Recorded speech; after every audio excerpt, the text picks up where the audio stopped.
Klein. Mr. Garcia, you are recognized for 5 minutes.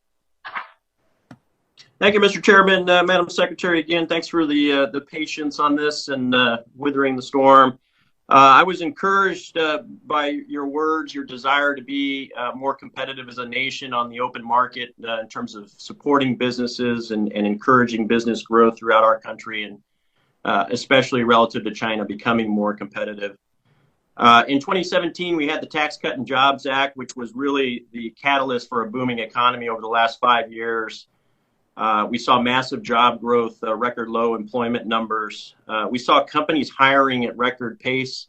We saw those same companies investing in internal research and development as a result of the corporate tax breaks.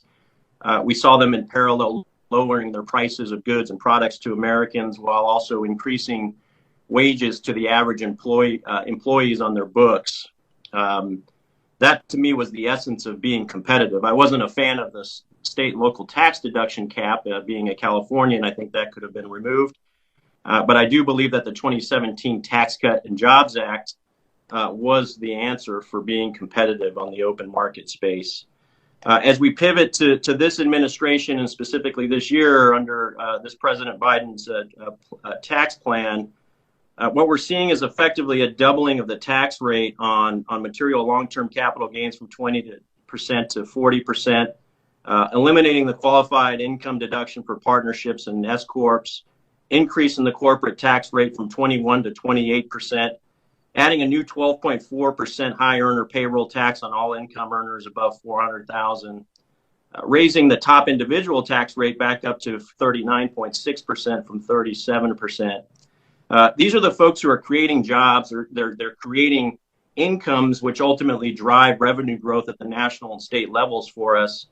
Yet this tax plan seems to be almost punishing those companies that are doing well and those small business owners who, frankly, right now are just starting to recover on the heels of the pandemic. And I come from a state that's overly taxed, and it's crushing our businesses here at the state level. But this administration seems to be adopting the same mindset that Sacramento has adopted in terms of tax and not being business friendly. Overlaying bureaucracy and regulation on small businesses at a time where they desperately need the help. I've read your bio, I've seen your background, and I know as someone who's been involved with the treasurer and economics, I would love to just get your personal opinion as to whether you think increasing taxes on corporations and small business owners and those who are creating jobs is actually making us as a nation more competitive on the world market for businesses and those seeking to invest in those businesses. Thank you.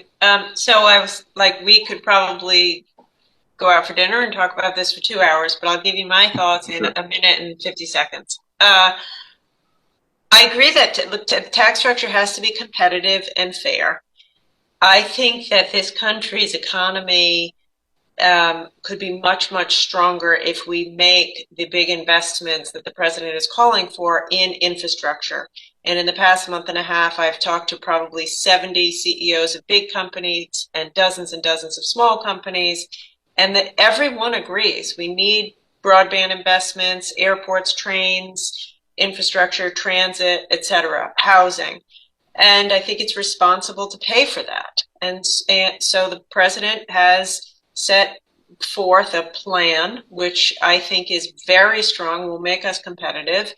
And he has promised he's not going to increase taxes on anyone who makes less than $400,000 a year. And the fact is, he proposes significant tax cuts for middle income, working class, lower income Americans who I think deserve a break. So, last year, as you say, many businesses were extremely successful. We had many big, large, multi-billion-dollar profitable companies in America that paid zero in taxes. And that, to me, just says the corporate tax code is broken. If there's so many if I may reclaim, sorry, Madam Speaker, but if I may reclaim, they net zero in overall tax payments as a result of government rebates. But in actuality, they are paying taxes. They are creating jobs that ultimately are contributions to the tax rolls.